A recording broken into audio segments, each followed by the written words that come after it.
Wahai anda penjual jimat dan pemakai jimat, termasuk kesyirikan orang yang menggantungkan jimat untuk menolak bala dan mendatangkan kesembuhan atau keberuntungan. Nabi SAW bersabda, sesungguhnya jampi-jampi, jimat, tiwalah itu termasuk perbuatan syirik. Hadis riwayat Ahmad dan lainnya. Imran bin Husain radhiyallahu anhu menuturkan bahwa Rasulullah SAW melihat seorang laki-laki memakai gelang yang terbuat dari kuningan. Kemudian beliau SAW bertanya, apakah itu? Lalu laki-laki itu menjawab, ini adalah gelang sebagai penangkal penyakit. Lalu Nabi bersabda, lepaskan gelang itu, karena sesungguhnya ia tidak akan menambah kecuali kelemahan pada dirimu. Dan jika kamu mati sedangkan gelang ini masih ada pada tubuhmu, maka kamu tidak akan beruntung selama-lamanya. Hadis riwayat Ahmad. Pernah lihat jimat modern begini? Coba perhatikan hukum sebabnya. Apakah diperbolehkan secara dalil syar'i menggunakannya? Tentu malah dilarang. Dan apakah secara ilmu penelitian terdapat uji laboratoriumnya? Kalau gelang atau kalung ini mendatangkan kesembuhan, maka jika tak ada dalam keduanya, maka tinggalkanlah, karena hal tersebut akan menghancurkan akidahmu. Iki banyak anggrem kanggone nyambut gawe, nek syarat nyambut gawe ini supaya lancar. Yen lancar, datosano barokah Gusti Allah. Pakai jimat itu tergantung niat. Kaku amat. Itulah perkataan sebagian orang yang mengaku sebagai ustadz dan pengikutnya dari oknum ormas terbesar di Indonesia. Mungkin Anda berkata bahwa setiap orang itu kan dipertanggungjawabkan bagi dirinya sendiri. Dan jimat menurut kami itu adalah suatu wasilah, layaknya orang sakit minum obat. Dan obat adalah benda mati yang menjadi wasilah untuk kesembuhan. Jadi menurut kami pemakaian jimat tergantung pada niatnya. Kami bantah Anda di sini. Setiap pemakai jimat itu pasti berharap pada jimatnya untuk dua hal. Satu, sebagai penolak bala. Dua, sebagai hal yang mendatangkan keberkahan, seperti kesembuhan atau keberuntungan. Sebagaimana ada yang memakai jimat agar terhindar dari penyakit, bisa juga agar tidak diganggu jin, atau tidak gampang sakit dan semacamnya. Dan mereka juga memakai jimat untuk mendatangkan keberkahan. Contohnya memajang foto ulama untuk penglaris, atau membuat kedamaian di rumahnya, atau memasang kaligrafi agar rezekinya atau jodohnya mudah. Baik kaligrafi tersebut dipajang atau disimpan di dompet. Kami katakan di sini, apakah jimat Anda termasuk dalam hukum sebab? Terdapat dua hukum sebab, yaitu sebab syar'i dan sebab kauni atau qadari. Sebab syar'i adalah sebab-sebab yang memang sudah ada atau dijelaskan dalam Al-Quran dan hadits. Contoh madu adalah obat untuk manusia. Sebagaimana firman Allah dalam surat An-Nahl ayat 69,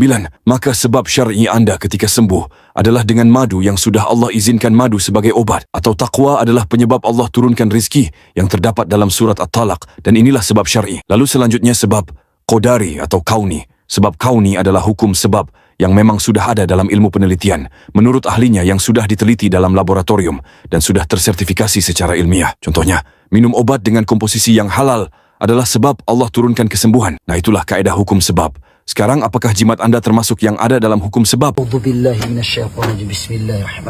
Allahu Akbar. Jangan asal pasang kaligrafi. Bisa jadi terdapat kalimat kesyirikan yang harus dipungkiri. Mereka, yaitu dukun berkedok ustadz, si para pembuat jimat, menyebutnya kaligrafi kitmir yang bertujuan untuk membawa rezeki dan menolak bala. Ketahuilah kitmir itu adalah nama sebuah anjing. Nama tersebut disandingkan dengan dikelilingi nama Allah dalam Asmaul Husna. Sungguh terlalu si para pembuat jimat dengan menyandingkan asma Allah dengan nama seekor anjing. Ingat boy, kaedah hukum sebab akibat, bahwa sebab akibat sesuatu itu ada yang sesuai syar'i dan dipantau dari segi dalil Al-Quran dan hadits. Contohnya, siapa yang bertakwa, maka Allah berikan jalan keluar. Itu terdapat dari surat At-Talaq. Yang kedua, dari segi sebab kauni, yaitu menurut pandangan ilmu penelitian. Contohnya, minum obat adalah salah satu sebab kesembuhan yang terdapat penelitian di dalamnya. Dan jika tidak terdapat dari keduanya, maka dipastikan itulah kesyirikan atau hukum sebab syirki. Maka belajarlah ilmu agama yang benar agar tak dikibuli oleh oknum kikun, kiai dukun, atau oknum uskun, ustadz dukun yang hendak membisnisi Anda jalur agama. Kira-kira golongan pembuat jimat beginian ada di golongan Islam yang mana ya? Siapa yang biasa pergi ziarah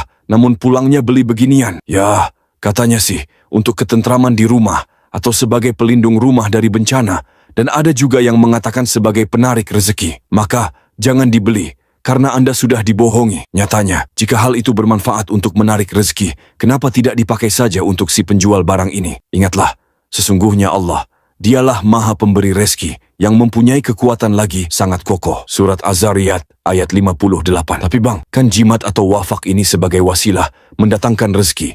Yang datangkan rezeki itu tetap Allah. Inilah contoh pembelaan tak berilmu. Begini loh, Allah telah menjadikan sebab syar'i dan sebab kauni sebagai jalan pembawa rezeki. Contohnya, mau diluaskan rezeki, maka sambung silaturahim.